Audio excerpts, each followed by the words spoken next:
look real cash here. We do this casually all the time. We just like sit around with cards and talk strengths. All the time.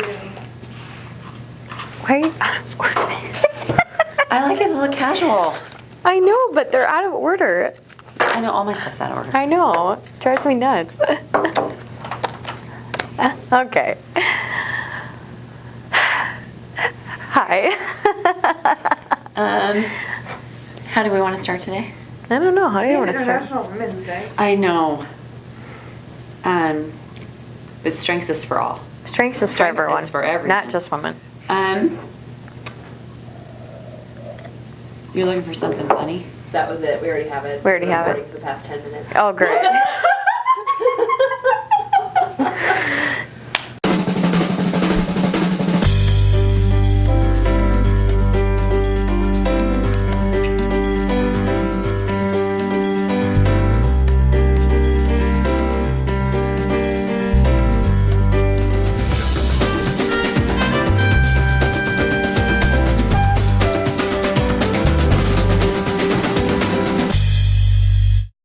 Why don't you lead us off with Focus on You today? Why is when the camera's around, I just struggle?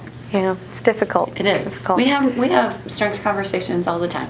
Why don't you lead us off with a Focus on You? Sure. So what we like to do with strengths is really take a moment to ensure that everyone's voice is heard. And the way that we do that is giving everyone a chance to talk a little bit about themselves and about their strengths. And we do this at strengths training sessions. And I know Allie and Hannah both incorporated into their new mentor training sessions in a little different way. And Don Clifton believed that you never start listening until you first are able to speak. And so we like to give that opportunity to people. And so to start it off, Focus on You that we normally do is your first name, time that you've been with teammates, and then the strength that you own and recognize today. And so my name is Tess, and I've been with teammates in May. It will be 3 years since I started as an intern, and then 1 year since I started full-time. So about 3 years that I've known the organization, been with the organization, and my top 5 are, I lead with context, adaptability, strategic learner, and individualization. And I would say the strength that I'm owning today is adaptability. As we normally don't have a whole lot planned. We're just kind of really here having open, honest dialogue, and I think adaptability really comes into play with situations like this, where if I do have things planned and mapped out, I almost am more nervous and anxious about it, because if I forget something, I'll kind of beat myself up about it. But if I am really able to honor and use that adaptability, and that even sounds kind of weird, like I don't plan a whole lot, but really when I'm able to utilize that and be confident in the knowledge and the experience that I have that I can just use and funnel in kind of an ad lib way, usually turns out a lot better for me than trying to meticulously plan. And so the image that I like to use for adaptability is that of a palm tree.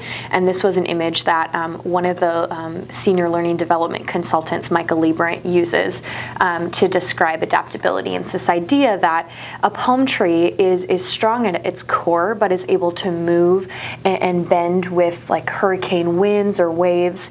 And that's really what adaptability is. A person that leads with that is you're able to change and move and alter based on the present circumstances. It doesn't mean that you're a pushover necessarily or can just change, at the drop of a hat, but in circumstances like that, it's easy to mold and to adapt to what's going on around you.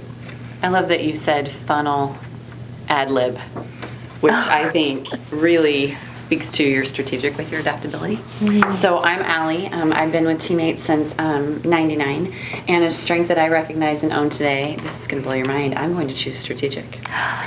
Yes. And I rarely choose strategic as one to talk about, because I'm thinking about how can we better plan these. And Tess would not allow me to bring my laptop in last time, but it's right over here to the left and I can see it. And so my strategic says, let's give a little bit of a structure to the conversation. I think we have very natural conversations, but I think if we can have a little bit of structure to it, and we're going to use the same thing that we utilize for strengths training. It's kind of the same model. What we talk about with mentors when they're first discovering their strengths, or maybe they've known about their strengths for a while. So we're using that same structure. So today I'm going to rely heavily on my strategic to work together with your adaptability.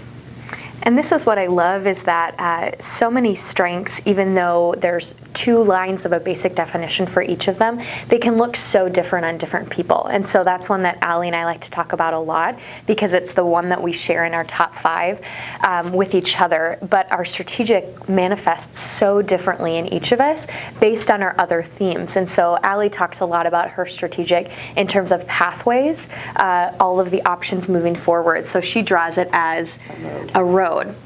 And my strategic very much comes out in patterns. So I like to draw it as puzzle pieces that fit together. And because I'm able to see kind of the underlying patterns in any given situation. And you can tell the difference because when you look at her other strengths, even input could inform that by understanding more of what's going on. Her empathy, communication, woo, very much external strengths that say, how can I communicate with other people? How can I connect with other people? So her strategic is very almost people and outward focused, whereas my strategic based on, my context is looking back and being able to recall those patterns. My learner is saying, what else can I learn about what's going on to understand the patterns? My adaptability is looking at what present conditions inform those underlying patterns. And my individualization is just kind of there.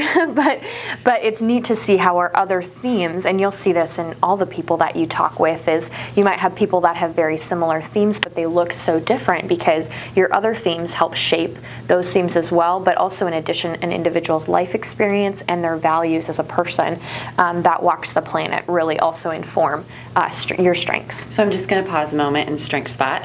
Your individualization just happened right there. You actually even used the word individual in describing it. Okay. But in the way that you see strategic honors your individualization because you can see how it's different on me and describe it beautifully, and how it's different on you and how it might be different on other people. So one of the things we really like to do is do a lot of different strength spotting. Here in the office, we can see strengths in action in moments of calm and in moments of not so calm, otherwise known as chaos. You can see strengths in action no matter what because those things rise to the occasion. If we have the opportunity to focus on our strengths is what's right about us, it can really change the focus of our day. It can change the way that we see one another. It can change the way that we use them to have an even better day. So that's really what strengths is all about. Don Clifton had really, his gift, I believe, was being a great listener, allowing people to be heard, but also taking what they were saying and thinking about how each person was different and how those differences weren't wrong or things that were missing, but actually things that were right, uniquely right about that person. So strengths is really about how people understand what they do well, what they naturally bring to the table, and then using these in order to achieve their full potential. So not worrying about what I'm missing, not focusing on what I don't have, but using my top 5 in order to help me have those best possible days. So when you're thinking about a day that moves easy and you're thinking about a day, just a really good day, and I want you to think about when was your last top 10 day? I've had a couple recently, and I think it's because these were being honored. I got to use them. I got to practice them. That's when you have those top 10 days and you can identify them. It's probably a day when you got to use your strengths. When you understand and maximize those talents, that's going to move you on the path to your full potential. Not worrying about trying to fix something, not worrying about trying to change something about yourself. So that's really what strengths is all about. Now, we took a super fun survey, as you did as well. If you learned about your Gallup strengths, you take the super fun survey where you learn about your top 5 of 34 themes. You may have noticed in that super fun survey that you only had 20 seconds to answer each of those questions. I'm very grateful for the 20 seconds because I think every step after about 4th grade, I started to second guess myself. This has been me my whole life. Very, very curious, always. Love to communicate. Feel and sense the emotions of others. Like to think about pathways. Love to connect with people and socialize. So for me, I didn't always see these as things that were wonderful about me. And it took me some time to understand that these were strengths and talents. And so when I had those 20 seconds to answer, I was drawn to the responses. I was drawn to, yes, I love to be in the moments of being curious. My favorite sentence ends with a question mark. So I was drawn to those responses. So I love to talk about how understanding these and the super fun survey and the strengths survey really helps us better understand ourselves. But I love that you can explain the validity of the survey from a social science perspective.